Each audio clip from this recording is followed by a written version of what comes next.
জাতীয় সংসদ নির্বাচন ঘিরে ২৩৭টি সংসদীয় আসনে সম্ভাব্য প্রার্থী তালিকা প্রকাশ করেছে বিএনপি। এরপর থেকেই নেতাকর্মীদের মাঝে শুরু হয়েছে উচ্ছ্বাস।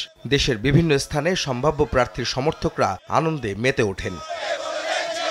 নির্বাচনে বিএনপির হয়ে লড়তে সবুজ সংকেত পেয়ে মঙ্গলবার সকাল থেকেই নিজ নিজ আসনে ব্যস্ত সময় পার করেন সম্ভাব্য প্রার্থীরা। ঢাকা ১৬ আসনের দল মনোনীত সম্ভাব্য প্রার্থী আমিনুল হক বিএনপির প্রতিষ্ঠাতা শহীদ রাষ্ট্রপতি জিয়াউর রহমানের সমাধিতে শ্রদ্ধা নিবেদন করে দোয়া মোনাজাত করেন। পরে তিনি গণমাধ্যমে বলেন, রাজনীতিতে গুণগত পরিবর্তন আনতে চান তারা। আমাদের মাননীয় ভারপ্রাপ্ত চেয়ারম্যান জনাব তারেক রহমান ইতিমধ্যে বলেছেন যে আমরা যাকেই মনোনয়ন দিব তার পক্ষে আমরা প্রত্যেকটি নেতা কর্মী সকলেই ঐক্যবদ্ধভাবে আমরা একযোগে কাজ করব। এদিকে রাজধানীর নয়াপল্টনে সাবেক মেয়র ও বীর মুক্তিযোদ্ধা সাদেক হোসেন খোকার ষষ্ঠ মৃত্যুবার্ষিকী উপলক্ষে আলোচনা ও দোয়া মাহফিলে তার বড় ছেলে ঢাকা ৬-এর সম্ভাব্য প্রার্থী ইশরাক হোসেন বলেন, মনোনয়ন আসবে যাবে, জাতীয়তাবাদীর আদর্শে স্বাধীনতা সার্বভৌম রক্ষায় নেতাকর্মীদের এগিয়ে যাওয়ার আহ্বান তার। দল যাকেই মনোনয়ন দেখ বা না দেখ, আমরা ইনশাল্লাহ ধানের শীষের প্রার্থীদের বিজয়ী করার জন্য ঢাকা মহানগর দক্ষিণ বিএনপির পক্ষ থেকে সর্বোচ্চ ধরনের প্রচারণা এবং নির্বাচনের অন্যান্য যে ধরনের প্রস্তুতি প্রয়োজন সেটি আমরা করব ইনশাল্লাহ। একই অনুষ্ঠানে বিএনপি চেয়ারপারসনের উপদেষ্টা আব্দুস সালাম বলেন, মনোনীত প্রার্থীদের বিজয়ী করতে ঐক্যবদ্ধভাবে কাজ করতে হবে। এখন একটাই কাজ যে আমাদের প্রত্যেকটা পার্লামেন্ট সিটে যারা আছে তাদেরকে জয়লাভ করাইতে হবে এবং তারেক রহমানের হাতকে শক্তিশালী করতে হবে।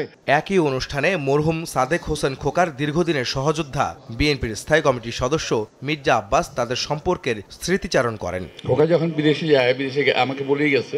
পরে দল ঘোষিত সম্ভাব্য মনোনয়নকে স্বাগত জানিয়ে মির্জা আব্বাস বলেন, নির্বাচনী যাত্রায় দলীয় কর্মীরা ঐক্যবদ্ধ থাকলে বিএনপির বিজয় হবে।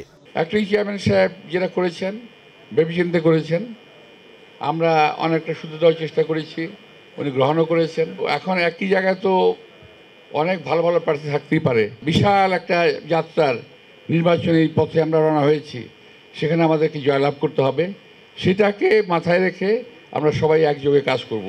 বর্তমান সরকার আওয়ামী কায়দায় রাতের ভোটের মতো ষড়যন্ত্র করে দুটি দলকে জেতানোর চেষ্টা করছে অভিযোগ করে মির্জা আব্বাস বলেন, স্বাধীনতা বিরোধীদের নয় বরং দেশপ্রেমিক দলকে আওয়ামী লীগের সমর্থকরা ভোট দেবেন। এই সরকার দুটি দলের উপরে, একটি তাদের নিজস্ব সৃষ্ট দল আর একটা পুরনো দল, এদের উপরে ভর করে এই সরকার টিকে আছে। এই সরকারকে ওরা যা বলে, ওই দুটি দল যা বলে, এই সরকার তাই করে। সর্বশেষ প্রমাণ হলো একটা প্রতীক নিয়ে, নির্বাচনী প্রতীক আমি প্রমাণ করে দিলাম আপনাদের। ওরা যা বলবে সেটাই করতে হবে। এই দলগুলোকে জেতানোর জন্য সরকার যে কোনো অবৈধ প্রক্রিয়ার আশ্রয় নিতে পারে।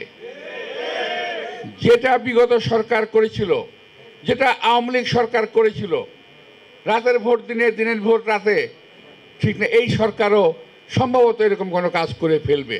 আপনারা খেয়াল করে দেখবেন তারা সাথে এত লাফাচ্ছে কেন।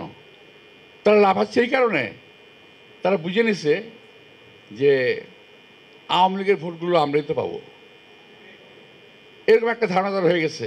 না, এটা সঠিক নয়। সকল আওয়ামী লীগের অন্য কাউকে ভোট দেবে না, তারা দেশপ্রেমিক দলকেই ভোট দেবে। একটি দল স্বৈরাচারকে পুনর্বাসন করতে চায় মন্তব্য করে মির্জা আব্বাস প্রশ্ন রেখে বলেন, যারা বাংলাদেশকে চায়নি তারা আবার দেশের শাসনভার চায় কিভাবে? এই দেশের জনগণ যাদেরকে প্রয়োজনীয় মনে করে না। আহমেদ সালেহীন, সময় সংবাদ, ঢাকা।